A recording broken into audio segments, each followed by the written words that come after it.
Demo చూశారు కదా, ఈ విధంగా మీరు కూడా మీ ఫొటోస్తో ఎలా క్రియేట్ చేసుకుంటారో చెప్తాను. సింపుల్ అండి, కాపీ పేస్ట్ అంతే, మీ ఫొటోస్తో వచ్చేస్తుంది. ఎలానో ఏంటో తెలుసుకుందాం. వీడియోని మొదలుపెట్టే ముందు అందరూ లైక్ చేయండి. కొత్త వాళ్ళు అయితే ఫస్ట్ టైం చూసినట్లయితే మన ఛానల్ని సబ్స్క్రైబ్ చేయండి. మీరు చూస్తున్నారు మన కొత్త channel tech advice Telugu. Support కోసం అడుగుతున్నానండి, సబ్స్క్రైబ్ చేయొచ్చు కదా. లైక్ చేయండి, షేర్ చేయండి, సబ్స్క్రైబ్ చేయండి. మీరందరూ సపోర్ట్ చేస్తారని మనస్ఫూర్తిగా కోరుకుంటున్నాను. ఓకే, ఇప్పుడు క్రియేట్ చేసుకుందాం.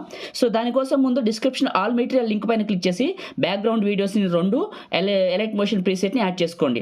యాడ్ చేసుకున్న ఎలైట్ మోషన్ ప్రీసెట్ అయితే ఇదండి.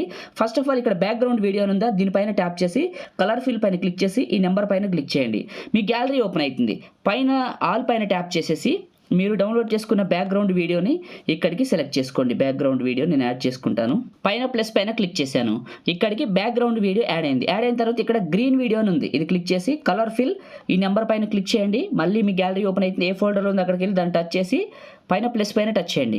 ఇంపోర్ట్ అవుతుంది. అయిపోయింది. ఇప్పుడు నెక్స్ట్ వచ్చేసి ఫోటో దగ్గరికి వెళ్ళండి. ఫోటోని క్లిక్ చేయండి.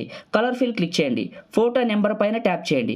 ఇక్కడ పైన క్లిక్ చేసి మీరు ఎవరు ఫోటో పెట్టాలనుకుంటున్నారో వాళ్ళ ఫోటో దగ్గరికి వెళ్ళొచ్చు. ఇవన్నీ మీ ఫోటోస్ అనుకోండి. ఉదాహరణకి ఈ ఫోటో తీసుకుందాం. పైన ప్లస్ పైన క్లిక్ చేయండి. వచ్చింది. ఇక్కడ ఫిట్ చేయండి. చేసిన తర్వాత బ్యాక్ వచ్చేయండి. బ్యాక్ వచ్చేసి ఇదే ఫోటోని క్లిక్ చేసి ఇక్కడ ఎఫెక్ట్స్లో వైపులోకి రండి. వచ్చిన తర్వాత కరెక్ట్గా స్టార్టింగ్ పాయింట్లోకి రండి. ఇక్కడ స్టార్టింగ్ పాయింట్లోకి వచ్చేసి ఇక్కడ ఇండ్ అని ఉంటుంది, కీ పాయింట్ పెట్టి ఇండ్లో మొత్తం వెనక్కి తగ్గించండి దీన్ని. ఓకే, ఇలా తగ్గించండి.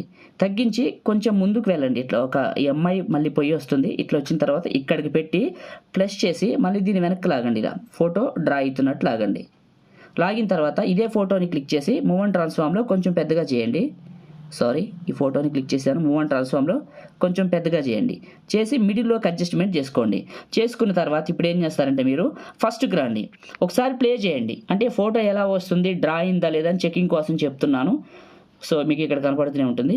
ఇలా వస్తుంది. ఫోటో డ్రా ఎఫెక్ట్ వస్తుందా, ఇదేం కదిలినట్టు కూడా అనిపించట్లేదు. మళ్ళీ ఫోటోని క్లిక్ చేశాను. కరెక్ట్గా పాయింట్ దగ్గర పెట్టాను. వైప్ని సెలెక్ట్ చేసుకొని ఎఫెక్ట్స్లో ఈ స్టార్టింగ్ పాయింట్ ప్లస్ పైన క్లిక్ చేసి ఎండింగ్ పాయింట్లోనే మొత్తం తగ్గించేద్దాం. ఇలా పూర్తిగా తగ్గించి మళ్ళీ ఈ కీ ఫ్రేమ్ దగ్గరకు వచ్చి ఓకే రైట్. ఇప్పుడు చూద్దాం ఒకసారి. మళ్ళీ ఇది వస్తుందేమో, డ్రా అవుతుంది. ఇప్పుడు వచ్చిందండి. ఇలా ఓకే వచ్చేసింది. అయిపోయింది. ఏం లేదు, ఇక సేవ్ చేసుకోవడమే. పైన టాప్లో షేర్ పైన క్లిక్ చేసి మీకు నచ్చిన క్వాలిటీ పెట్టుకోండి. 1080 HD ఏదైనా పెట్టుకోండి. బ్యాక్గ్రౌండ్ మ్యూజిక్ ఆల్రెడీ ఇన్బుల్టే ఉంటుంది. ఎక్స్పోర్ట్ పైన ట్యాప్ చేయండి. లాస్ట్ సేవ్ అనే బటన్ వస్తుంది, అది క్లిక్ చేస్తే చాలు. లైక్ చేయండి, షేర్ చేయండి. కొత్త వాళ్ళు అయితే మన ఛానల్ని సబ్స్క్రైబ్ చేయండి. Thank you.